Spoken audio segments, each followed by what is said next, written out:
2015 में जब आम आदमी पार्टी की दिल्ली के अंदर सरकार बनी तो आम आदमी पार्टी की सरकार का और विधायकों का ये मानना था कि किसी भी विधायक के लिए ये ज़रूरी है कि उसको एक सम्मानजनक मेहनताना मिले, एक सम्मानजनक तनख्वाह मिले, ताकि वो बिना किसी बाहरी लोभ के अपनी तनख्वाह के अंदर अपने परिवार का गुजारा कर सके और समाज की सेवा के अंदर अपना 100% दे सके। जाहिर सी बात है, अगर आप किसी विधायक से ये अपेक्षा करेंगे कि वो विधायकी भी करे और कोई काम धंधा भी करे जिससे उसका घर चले, तो वो अपना 100% नहीं दे पाएगा। और जब हम लोग विधायक बने तब विधायक की सैलरी थी 12,000 रुपये, और ये बेसिक सैलरी नहीं है, कई लोग इसको बेसिक सैलरी लिखते हैं, ये सैलरी है। 12,000 रुपये उसकी सैलरी थी और हमने उसको बढ़ाकर एक बिल पास किया जो केंद्र सरकार को भेजा, और 2015 से लेकर अब 2022 तक करीब 7 साल से वो बिल फंसा हुआ था। तो 7 साल से दिल्ली विधानसभा के अंदर विधायकों की सैलरी जो थी वो करीब 12,000 रुपये थी। इसके अलावा उनको कोई constituency allowance, convince allowance, telephone allowance और सेक्रेटेरिएट अलाउंस मिलता है। सेक्रेटेरिएट अलाउंस का मतलब ये है कि हर विधायक का, आपको मालूम है, कहीं 1 या 2 या कहीं 4 जगह ऑफिस होता है, उसका किराया वगैरह। टेलीफोन अलाउंस, हर ऑफिस के अंदर टेलीफोन आदि होते हैं। कन्वेंस अलाउंस होता है, कॉन्स्टिट्यूंसी में इधर उधर जाना होता है, पेट्रोल गाड़ी का खर्चा होता है। इस सब को मिलाकर, सारे अलाउंस और भत्ते मिलाकर 54,000 रुपये विधायकों की तनख्वाह थी।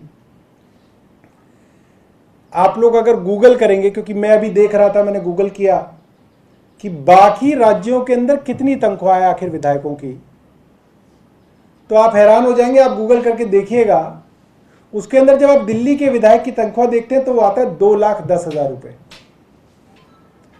ये हम सब के लिए जो है काफ़ी दुख की बात रही कि विधायकों की सैलरी 12,000 होने के बावजूद भी ज़्यादातर वेबसाइट्स पर, इनफैक्ट विकिपीडिया तक पर, दिल्ली के विधायकों की सैलरी 2,10,000 रुपये है, जो कि पूरी तरह से झूठ और जो है गलत है।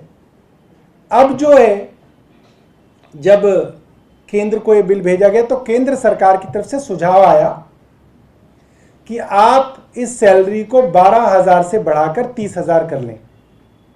हमारा सुझाव ज़्यादा का था, केंद्र ने कहा कि आप 30 कर लें, और केंद्र ने इस तरीके से सारे अलाउंसेस के, केंद्र ने अपनी तरफ से सुझाव दिए कि कॉन्स्टिट्यूंसी अलाउंस आप 18,000 से बढ़ाकर 25,000 कर लें, कन्वेंस अलाउंस आप 6,000 से बढ़ाकर 10,000 कर लें, टेलीफोन अलाउंस 8,000 से 10,000 कर लें, सेक्रेटेरिएट अलाउंस 10,000 से बढ़ाकर 15,000 कर लें।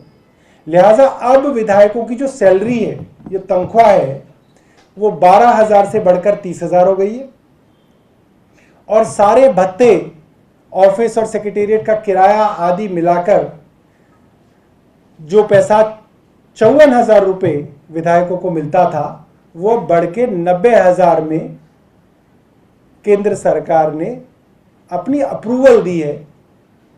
अभी ऐसा नहीं है कि बढ़ गई है, अभी इसकी प्रक्रिया है कि अब ये दिल्ली विधानसभा के अंदर इसको रखा जाएगा और इसको पास किया जाएगा, फिर नोटिफाई हो जाएगा। तो इसके बाद जो है दिल्ली विधानसभा के विधायकों की सैलरी जो है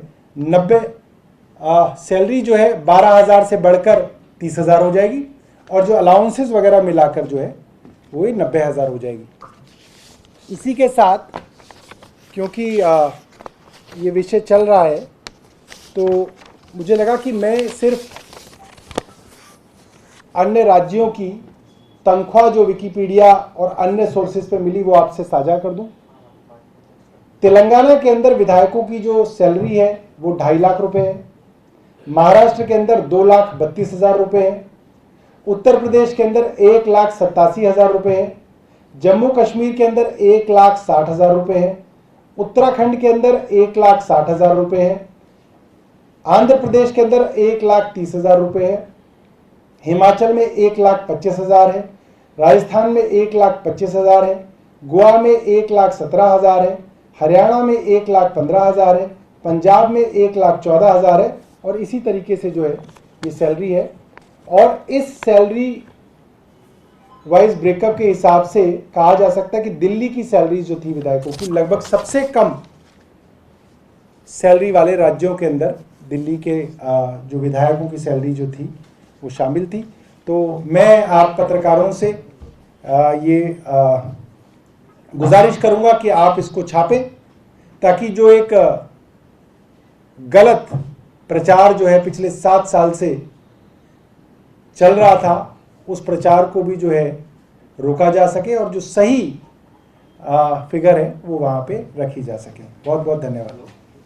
सौरभ जी, तेजिंदर बग्गा की गिरफ्तारी को लेकर के बहुत सारे सवाल हैं और जिस तरीके से उनकी गिरफ्तारी हुई, क्या आपका लगता है आपकी पार्टी का इस पर क्या कुछ कहना है जो आज पूरा घटनाक्रम सुबह से लेकर अभी तक चल रहा है? देखिए, तेजिंदर पाल सिंह बग्गा के बारे में मैंने थोड़ा सा इंटरनेट सर्च करवाया। मैंने कहा ये आदमी बहुत सुर्खियों में, इनके बारे में थोड़ा जानकारी इकट्ठी की जाए कि क्या क्या चीज़ है।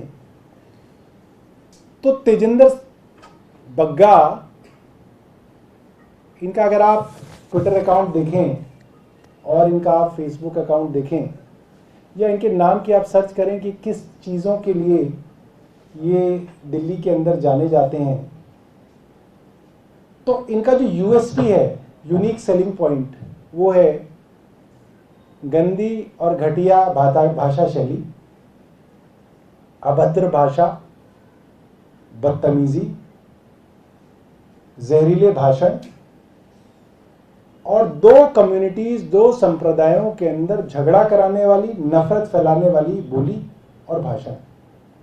और इसके अंदर मैंने इनके बारे में सर्च किया। 2011 में सुप्रीम कोर्ट परिसर में एक 70 साल के बुजुर्ग वकील को जूतों से पीटने के लिए ये लोग सुर्खियों में आए थे और इनके साथ उस वक्त 2 लोग और थे। एक बुजुर्ग को पीटने के लिए तो 3 जवान लोग गए थे। ये इतने बड़े मर्द हैं।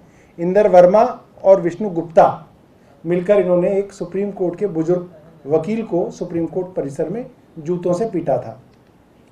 इसके बाद 2011 में रामलीला मैदान में पीएफआई के प्रोग्राम में इन्होंने हंगामा किया, इसलिए ये वहाँ पे इनकी चर्चा में आए। 2019 के लोकसभा चुनाव के दौरान कोलकाता में अमित शाह के रोड शो के दौरान हिंसा का आरोप इन पर लगा और उसके दौरान इनकी गिरफ्तारी हुई। 2014 जनवरी में तिलक मार्ग थाने में तेजिंदर पाल सिंह बग्गा के खिलाफ घर में जबरन घुसने और हमले करने की कोशिश का आरोप लगा। दफ़ा 452 के तहत केस दर्ज हुआ। ये 2014 है। 2018 15 अक्टूबर 2018 में तुगलक रोड थाने में धार्मिक द्वेष फैलाने, लोगों को भड़काने, जाति, धर्म और समुदाय के नाम पर समाज में माहौल खराब करने के आरोप में इनके ऊपर 153A में मुकदमा दर्ज हुआ। भाजपा की सरकार थी, दिल्ली पुलिस से। 29 नवंबर 2019 में पटियाला हाउस कोर्ट ने आईपीसी 153 के दौरान दंगा कराने की नीयत से भड़काऊ भाषण देने के लिए इनको दोषी ठहराया। मतलब इनके ऊपर आरोप साबित हुए और पटियाला हाउस कोर्ट ने इनको दोषी माना। दफा 323 के तहत जानबूझकर चोट पहुंचाने के लिए इनको दोषी करार किया गया और दफा 120B के तहत क्रिमिनल कॉन्स्पिरेसी का भी इन्हें दोषी करार किया गया। इसके अलावा इनके ऊपर दर्जनों इस तरीके के मुकदमे, बहुत बड़ा, जैसे मुलजिमों का, बड़े बड़े क्रिमिनल्स का डोजियर होता है, ऐसा इनका मोटा डोजियर है। और इस तरीके की पृष्ठभूमि के आदमी हैं तेजिंदर सिंह बग्गा। और इन्होंने अपने ट्वीट्स के माध्यम से पंजाब के अंदर सांप्रदायिक तनाव और सांप्रदायिक हिंसा भड़काने की कोशिश की और इनके ऐसे बयानों के चलते इनके ऊपर पंजाब पुलिस ने मुकदमा दर्ज किया किसी भी मुजरिम के ऊपर जब मुकदमा दर्ज किया जाता है, एक्यूज को पुलिस कहती है आप इन्वेस्टिगेशन ज्वाइन कीजिए। इनके पास इन्वेस्टिगेशन ज्वाइन करने के लिए सम्मन भेजा गया, इन्होंने इन्वेस्टिगेशन ज्वाइन नहीं किया। इनके पास दोबारा सम्मन भेजा गया, इन्होंने इन्वेस्टिगेशन ज्वाइन नहीं किया। अब बीजेपी वाले कह रहे हैं कि साहब इनको बताया ही नहीं कि इनको अरेस्ट कर लिया। 5-5 बार तो बीजेपी के लोक प्रवक्ताओं ने बयान दिए कि पंजाब पुलिस बग्गे के घर में आई। क्यों आई थी? इनका कोई फिल्म का ऑडिशन करने आई थी? इनको सम्मन देने आई थी? इनको सम्मन दिया गया, उसके बावजूद जो है इन्होंने इन्वेस्टिगेशन ज्वाइन नहीं की। 5 बार इनको सम्मन दिए गए, इन्होंने इन्वेस्टिगेशन को ज्वाइन नहीं किया, लिहाजा पुलिस ने इनको अरेस्ट किया है। और मैं ये बताना चाहता हूं कि पंजाब पुलिस पूरी तरीके से निष्पक्ष होकर इसके ऊपर कार्रवाई कर रही है। अगर इनके पक्ष में जरा सी भी गुंजाइश होती तो ये लोअर कोर्ट गए, हाई कोर्ट तक होके आ गए, एंटीसिपेटरी बेल की कोशिश की, अरेस्ट रुकवाने की कोशिश की। इनको किसी कोर्ट के अंदर कोई राहत नहीं मिली। उसके बाद जो है इनको अरेस्ट किया गया है। और ये बीजेपी का ये कहना कि ये द्वेष की राजनीति के कारण हो रहा है, मुझे लगता है कि ये बिल्कुल गलत है। बीजेपी को ऐसा लग रहा है कि क्योंकि बीजेपी हमेशा से स्टेट मशीनरी का फायदा उठाती रही है, इसका दुरुपयोग करती रही है। जिस राज्य में बीजेपी का चुनाव होता है उस राज्य में विपक्षी पार्टी के नेता के घर ईडी का छापा पड़ना, पुलिस के द्वारा अरेस्ट होना, इनकम टैक्स की रेड होना, एनआईए के सम्मन आना, ये आम बात है। ये बीजेपी की मोडस ऑपरेंडी है। बीजेपी ने हमेशा से अपने खिलाफ लोगों को इस तरीके से डराया, धमकाया और पुलिस का इस्तेमाल किया है। और कोई पार्टी जो है अगर निष्पक्षता से भी काम करती है तो बीजेपी के मन में जो मैल है, जो इनके मन में जो द्वेष है, उसके कारण इनको ऐसा लगता है कि बाकी लोग भी कहीं हमारी तरह तो नहीं हो गए हैं। तो इसलिए इनको ऐसा लग रहा है कोई बदले की कार्रवाई नहीं है, पुलिस जो है निष्पक्षता से अपना काम कर रही है। जो आज घटनाएं हुई है, पंजाब पुलिस के खिलाफ ही अपहरण का मामला दर्ज हुआ है, हरियाणा में रोक लिया गया है, क्या इस तरीके से आप देखते हैं? देखिए, ये पंजाब पुलिस और दिल्ली पुलिस का मामला है। हम वो लोग नहीं है कि जो किसी का जो है पक्ष लेके जो है वो उतर आएंगे। ये बीजेपी की पृष्ठभूमि होती थी कि जहाँ पे बीजेपी जो है पुलिस जो है वकीलों की पिटाई करे दिल्ली पुलिस, और वकीलों के लिए सड़क पर उतर आए दिल्ली पुलिस और तिरंगा यात्रा निकाले दिल्ली पुलिस के पक्ष में। ये दिल्ली पुलिस की पृष्ठभूमि है। जो भी प्रोसीजर फॉलो होता है वो प्रोसीजर जो है पंजाब पुलिस फॉलो करेगी। दिल्ली पुलिस अगर कोई मुकदमा दर्ज करती है, कुछ करती है, तो वो पुलिस का अपना मामला है, वो देखेंगे, वो निपटेंगे उस चीज़ से। सौरभ जी, सत्येंद्र जैन के खिलाफ जैसे सीबीआई 4 साल से जांच कर रही थी, अब सबूतों के अभाव में उन्होंने क्लोजर रिपोर्ट लगा दी है और मामले को बंद किया, क्या कहना चाहिए? देखिए, अब कितने दिनों तक किसी आप जो मामला बनता ही नहीं उसको आप कितने दिनों तक खींच लेंगे, और उसके ऊपर कोर्ट भी पूछता है। देखिए, आप इस बात को समझिए, जितने भी विधायकों के ऊपर मुकदमे हुए, हमारे जितने भी मंत्रियों के घर छापे मारे इन्होंने मुख्यमंत्री और उप मुख्यमंत्री तक के ऊपर जो है हिंसा के आरोप में इन्होंने मुकदमे दर्ज कराए। मगर सभी मामलों के अंदर क्या हुआ, देखिए, मुकदमा बनाना तो पुलिस का काम है, मगर साक्ष्य देख के, इन्वेस्टिगेशन देख के, प्रूफ देख के ये तय करना कि कोई मुकदमा बनता है नहीं बनता, कोई दोषी है या नहीं, वो जो है न्यायालय का काम है। इसीलिए ज़्यादातर मुकदमों में मुख्यमंत्री उप मुख्यमंत्री के ऊपर मुकदमा बनाया गया कि उन्होंने अंशु प्रकाश के साथ हिंसा की। कोर्ट ने उन्हें बरी कर दिया, चार्जशीट से बरी कर दिया, चार्ज ही नहीं लगाया। इसी तरीके से हमारे दर्जनों विधायकों को कोर्ट ने बरी किया है। और अब जो सत्येंद्र जैन साहब का मामला है वो भी पूरी तरीके से इस बात को दिखाता है कि हर इन्वेस्टिगेशन करने के बाद भी इनको हमारे विधायकों और मंत्रियों के खिलाफ कोई सबूत नहीं मिलता। सिर्फ हैरेसमेंट तो होती है, टीवी के अंदर न्यूज़ तो चलती है, अखबार के अंदर सुर्खियां तो बनती हैं, मगर जो है उसके अंदर कोई सबूत नहीं मिलता है। सौरभ जी, दिल्ली पुलिस ने अपहरण का मामला दर्ज किया और इसके तहत हरियाणा के अंदर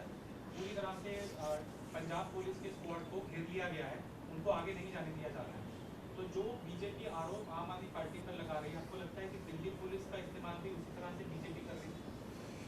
देखिए, पंजाब के अंदर 29 अप्रैल को हिंसा हुई, उसके अंदर जो बरजिंदर सिंह परवाना नाम के आदमी का नाम आ रहा है, जिनको अरेस्ट किया गया, जो उसके मास्टरमाइंड हैं उस पूरी हिंसा के, जिन्होंने खालिस्तान जिंदाबाद के नारे लगाए, वो भाजपा के एक सीनियर लीडर के करीबी हैं, मनजिंदर सिंह सिरसा के।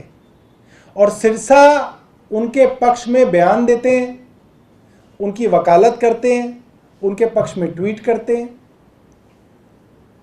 पंजाब में हिंसा भड़काने के लिए तेजिंदर सिंह बग्गा जैसे लोग ट्वीट करते हैं। इसका मतलब ये है कि दिल्ली में बैठ के भाजपा के लोग पंजाब में सांप्रदायिक हिंसा बढ़ाने की, करवाने की कोशिश करते हैं। तो पंजाब पुलिस तो हर वो कोशिश करेगी कि पंजाब के अंदर सांप्रदायिक तनाव ना हो, वहाँ पे अमन, शांति और चैन जो है रहे। अब उसके अंदर अगर बीजेपी के दिल्ली पुलिस या बीजेपी की हरियाणा पुलिस दंगाइयों को, गुंडों को, फसादियों को, सांप्रदायिक दंगे कराने वाले आरोपियों को बचाने की कोशिश करेगी, तो सारे के सारे लोग जो है, जनता इस चीज़ को देख रही है और वो समझ रहे हैं कि ऐसा क्या बदला है देश के अंदर कि देश में रामनवमी से लेकर आज तक दर्जनों जगह दंगे हो रहे हैं। और ऐसा क्यों है कि हर दंगे के पीछे भाजपा के ऊपर आरोप लग रहा है।